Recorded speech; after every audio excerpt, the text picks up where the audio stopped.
இன்று கிறிஸ்துவின் அன்பை மற்றவர்களிடம் வெளிப்படுத்தும் நாள்.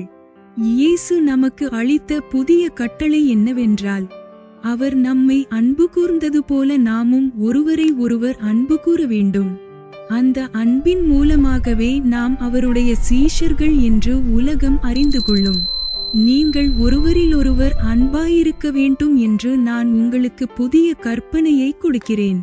நான் உங்களில் அன்பாயிருந்தது போல நீங்களும் ஒருவரிலொருவர் அன்பாயிருக்க வேண்டும். யோவான் அதிகாரம் 13 வசனம் 34. A new commandment I give unto you, that ye love one another, as I have loved you, that ye also love one another. John chapter 13 verse 34. கர்த்தராகிய இயேசுவே, நீர் என்னை அன்பு கூர்ந்தது போல நானும் மற்றவர்களை அன்பு கூற உதவி செய். மன்னிக்க வேண்டியவர்களை மன்னிக்கவும், உதவி தேவைப்படுகிறவர்களுக்கு உதவவும், என் வாழ்க்கையின் மூலம் உம்முடைய அன்பை வெளிப்படுத்தவும் கிருபை தாரும். என்னை பார்க்கிறவர்கள் உம்முடைய அன்பை காணும்படி என் வாழ்க்கையை மாற்றும். இயேசுவின் நாமத்தில் ஜெபிக்கிறேன். ஆமேன்.